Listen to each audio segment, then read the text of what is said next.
استلومي كاب كله زحيل احنا مفداي كنكركم اتزبالة حدقنيا زبال حنا مفداي سغطايو زقوداكم سبت تدفعلو ببلحات استمولو تكنيك قالات بمتقام بمجرح وي كعا بمقدام ايكونن انتاي راتيلكم سي كتنكف زي غال سب مخان ترحيو نتسب كتدفعوان حنا اختفادين تخولولو بزمان قد زيو زي دما دخمنات ايكونن زي كابتن تجميرو ብዙሓት ፈላስፋታት ዝተፈተነን ዝተረጋገፀን መንገዲ እዩ። ኣብ መወዳእታት ቪድዮ እዚ ዝገርም ነገር ብኸመይ ክትጥቀምሉ ከም እትኽእሉ ብዝግባእ ክትርድኡ ኢኹም። ክቡራት ተኸታተልትና ነዚ ቻነል ሓደሽቲ እንተኾንኩም ሰብስክራይብ ብምግባር ክሳዕ መወዳእታ ክትከታተሉና ብኽብሪ ንዕድም። ከም ዝፍለጥ ኣብ ህይወትኩም ክልተ ዓይነት ሰባት እዮም ዘጋጥሙኹም። ንሳቶም ድማ ዝሃንፅኹምን ዘፍርሱኹምን እዮም። ኣብዚ ክተስተውዕልሉ ዘለኩም ሓደ ነገር ዘፍርሱኹም ሰባት ብፍጹም ብጫውጫውታን ብግርግርን ኣይኮነን ዘፍርሱኹም። ሓደ ግዜ ብስቕ ዝበለ ናይ ክሕደትን ሕሜትን መንገዲ እዮም ዝጥቀሙ። ከም ዝሓስብልኩም ብምምሳል እዩ እቲ ነገር ዝኸውን። እቲ ካብ ከምዚ ዓይነት ክሕደት ዝመጽእ ስቓይ ድማ ካብ ዝኾነ ኣብ ኣካልኩም ክበጽሕ ዝኽእል ቁስሊ ንላዕሊ ዓሚቕ ኮይኑ ይስምዐኩም። ንዓመታት ዝጸንሕ ናይ መንፈስ በሰላ ገዲፎምልኩም ድማ ይኸዱ። ብዙሓት ሰባት ከምኡ ምስ ተጎድኡ ምላሽ ክህቡን ሕነ ክፈድዩን ከምቲ ዝተፈጸሞም መጠን ክምልሱ ይደልዩ።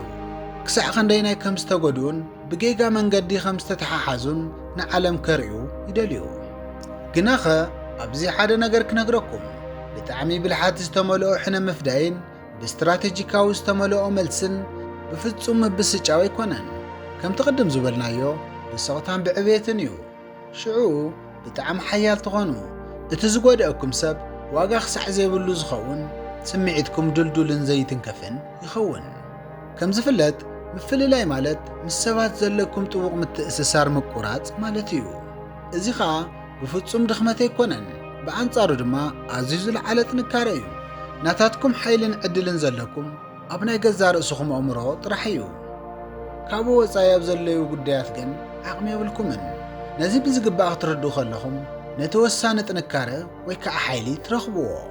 እዚ ማለት ሰባት ኣባኹም ዝገብርዎ ነገራት ኩሉ ግዜ ክትቋጻጸሩ ኣይትኽእሉን። እንተኾነ ግን ሰባት ንዝገብርዎ ነገር እትህብዎ ምላሽ ሪያክሽን ግን ክትቋጻጸሩዎን መስመር ክተትሕዝዎን ትኽእሉ ኢኹም። ስለዚ ሓደ ሰብ ብስምዒት ክጎደአኩም ብቓላቱ ክሕዝነኩምን ወይ ከዓ ብብርቱዕ ቁጣዕ ክቐርበኩም ከሎ ኩሉ ግዜ ምርጫ ኣለኩም። ጉልበትኩም ወይ ከዓ ኢነርጂኹም ኣዕሊፍኩም ክትህቡ ትኽእሉ ወይ ድማ ካብኡ ንላዕሊ ልዕል ኢልኩም ናብ ዕላማ ህይወትኩም ክትጥምቱ ትኽእሉ ኢኹም። እዚ እዩ እቲ ተጠንቂቅካ ክምረጽ ዘለዎ። ብዙሓት ሰባት ንስቕታ ከም ምስዓር እዮም ዝርእይዎ። እቲ ሓቂ ግን ስቕታ ንስኻትኩም ክተመሓላልፍዎ ትኽእሉ ድምፂ ዓዊሉ ዝስማዕ እንኮ መልእኽቲ እዩ። እስኪ ሕሰቡ፣ ሓደ ሰብ እንተጎዲእኩም ብዛዕባኹም ሕማቕ ሓሶትን ወረን እንተነዚሑ ኣብ ግዜ ጸገምኩም ገዲፍኩም እንተኸይዱ ወይ ድማ ከም ዘይረብሕ ሰብ ታራ ሰብ ከም ዝኾንኩም ከም ዝስምዐኩም እንተገይሩ እቲ ሰብ ሽዑ ንሽዑ ምላሽ ክትህብዎ ብሕርቃን ሓደ ነገር ክትገብሩ ይጽበ እዩ፣ ክትሰባበሩ ይደሊ።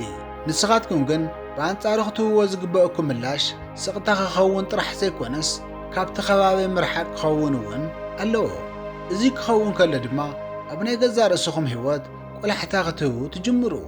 ስፖርት ትሰርሑ፣ መጽሓፍ ተንብቡ፣ ሞያኹም ተመሓይሹ፣ ምስ ዘኽብርኹም ሰባት ጊዜኹም ትሕልፉ። ብሓፈሽኡ ካብ ውሽጢኹም ክትዓብዩ ትጅምሩ። ብመስርሕ ድማ ዘይትብጽሕ ሰብ ትኸውን። እዚ ክትገብሩ ከለኹም ግን እናበኸኹም ኣይኮነን ወይ ከዓ እናጎየኹም እውን ኣይኮነን ወይ ድማ ብዛዕባ እቲ ኩነታት መግለፂ እናሃብኩም ኣይኮንኩምን። እቲ ናይ ስቕታ ምላሽ ማለት ርእስኻ ብዝግባእ መምሕያሽ ማለት እዩ። ንሳቶም እቶም ዝጎድኡኹም ሰባት ዘጥፍእ ድማ ንሱ እዩ። ምክንያቱ ስቕታ ዘዕሽው ነገር ኣይኮነን፣ ብኣንጻሩ ዓብዪ ሓይሊ እዩ። እቲ ሓይሊ ድማ እቶም ሰባት ምስቲ ሕማቕ ተግባራቶም ኣብ ዘለውዎ ክተርፉ ይገብሮም። ንዓኹም ንምትኳርን ንምሕፋርን ዘለዎም ዓቕሚ የጥፍኦም። ናይ ስምዒት ምቁፅጻር ሕማቕ ልማድ ኢሞሽናል ኮንትሮል ይብጥሶ። ሓደ ሰብ ንዝገብሮ ነገር ካባኹም ምንም ዓይነት ምላሽ ወይ ከዓ ሪኣክሽን ዘይረክብ እንተኾይኑ ናይቲ ሰብ ሓይሊ ተፍሽልዎ ኣለኹም ማለት እዩ። ከም ዝፍለጥ ንጸላእትኹም ኣይተሸንፍዎምን። እንታይ ደኣ እንተኢልኩምሲ ከም ዘይዓብዩ ግበርዎም። ካብ ሓቂ ስምዒትኩም ሰርዝዎም። ንሳቶም ቅድሚ ሕጂ ኣብ ዘይፈልጥዎ ርሕቐት ኣዝዩ ንቕድሚት ትስጉሙ። ኣብዚ ጉዳይ ሓደ ነገር ንጹር ገብረልኩም። ሕና ምፍዳይ ማለት ንዓኣቶም መሊስኩም ምጉዳእ ማለት ኣይኮነን። እቲ ብልሓት ዝተመልኦ መንገዲ ንሱ ኣይኮነን። እቲ ቀንድን ዓብዪ ሕነ ምፍዳይ እንታይ ይመስለኩም? እቶም ሰባት ዳግማይ ንዓኹም ክጎድእኹም ከም ዘይኽእሉ ምርግጋጽ እዩ። ህይወትኩም ኣዝዩ ጽቡቕን ሙሉእ ብዲስፕሊን ብሓጎስን ዝተመልአ ብምግባር ኣብቲ ናይ ህይወትኩም መጽሓፍ ሽሞም ዝደብዘዘ ከም ዝኸውን ብምግባር እዩ እቲ ዓብዪ ሕነ ምፍዳይ ዝበሃል። ሓደ ሰብ ክጎድአኩም ከሎ ንስኹም ብግርግርን ብጭንቀትን እንተመሊስኩምሉ እቲ ሰብ እዩ ዝዕወት ዘሎ ማለት እዩ። ሓደ ሰብ ክጎድአኩም ከሎ ብስቕታ ካብኡ ልዕል ምስ እትብሉ ግን እቲ ሰብ ብዝበለጸ ይሰዓር።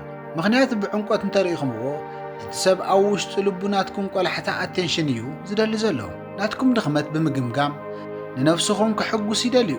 ስለዚ ንስኻትኩም ነቲ ምንጪ ምስ ተቋርጽዎ እቲ ናቶም ሕማቕ ስምዒት ይጠምን ይመውትን ማለት እዩ። ቅድም ከም ዝበልኩኹም እቲ ቀንዲ ነገር ንሳቶም እንታይ ገይሮም ዘይኮነስ ንስኻትኩም ነቲ ነገር እንታይ ዓይነት ምላሽ ሂብኩምሉ ዝብል እዩ። ስለዚ ኣብዚ ተወሳኒ ሕቶ ሓደ ሰብ ክጎድአኩም ከሎ ከመይ ጌርኩም ኢኹም ሪኣክት ትገብሩን ትጭነቑን? ሶሻል ሚድያ እናተዓዘብኩም ዲኹም ግዜኹም ተጥፍኡ ወይስ ነቲ ዘቁጥዕ ጽሑፍ ቴክስት ትሰድሉ? ወይ ድማ ኣብዚ ኣክል ኢልኩም ንዓኣቶም ንሕነ ምፍዳይ ዘድሊ መንነት ትላበሱ? ረአዩ፣ እቲ ዝተረጋግአ መንነትኩም እዩ ዘሽንፍ። እስኪ ገለ ተፈለጥቲ ሰባት ሕሰቡ። ክሕደት ምስ ተፈጸሞም ዝኾነ ዓይነት ቃል ዘይዛረቡ ወይ ድማ ሪኣክሽን ዘየርእዩ ድሕሪ ሓደ ወርሒ ተመሊሶም ይመጹ እሞ ከም ብሓድሽ ይበርሁ፣ ሽልማታት ይረኽቡ፣ ዝበለጸ መልክዕ ሒዞም ይመጹ። ስምዒቶም ሚዛኑ ዝሓለወ ይኸውን፣ ኣእምሮኦም ድማ ድልዱል ይኸውን።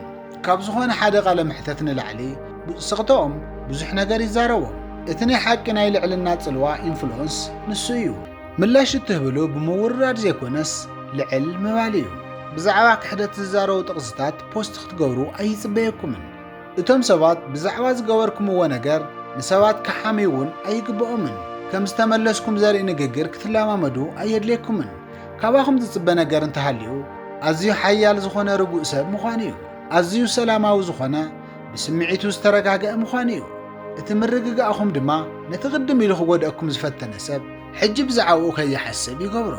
ካብ ኩልን ላዕሊ እቲ ዝገርም ነገር ድማ እንታይ መሲልኩም ልክዕ ሕነ ምፍዳይ ክትደልዩ ምስ ተቋረጹ ዩኒቨርስ ወይ ከዓ ዓለም ባዕላ ነቲ ፍትሒ ትህበኩም እያ።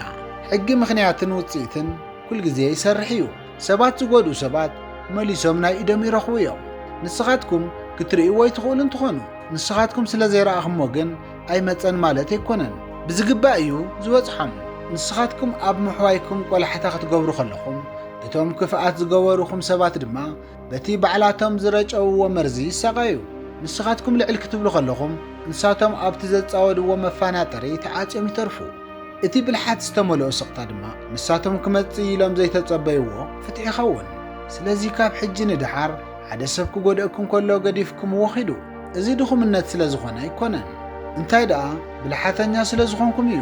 ብፍጹም ነብስኹም ክተብርሁ ኣይትፈትኑን፣ ኣይትከራኸሩ፣ ኣይትለምኑ፣ ኣይትቃለሱ። ጥራሕ ስቕ በሉ እሞ ተሰወሩ። ጉልበትኩም ኢነርጂኹም ኣብ ርእስኹም ጥራሕ ኣውዕልዎ። ኣብ ዕላማ ህይወቱ ዘትኩር ሰብ ኩኑ። ንዓኻትኩም ከጥፍእ ዝደለየ ሰብ እቲ ዝበለጸ ውፅኢታውን ሓደገኛን መጥፍእ መንገዲ ንሱ እዩ። ኣብ መወዳእታ ድሕሪ ዋርሕ ወይ ድማ ድሕሪ ዓመታት እቲ ዝኾንኩምዎ ሰብ ክሪአኩም ከሎ ብዘይ ንሳቶም ዝበፅሖኹምዎ ልዕልና ክዕዘቡ ከለዉ ስቕታኹም ኣዝዩ ዓዊሉ ዝጭርሕ መልእኽቲ ከም ዝነበረ ብዝግባእ ክርድኡ እዮም። ክሳብ መወዳእታ ስለ ተኸታተልኩምኒ ኣብ ዘለኹም ሰላም ኩንለይ ቻው።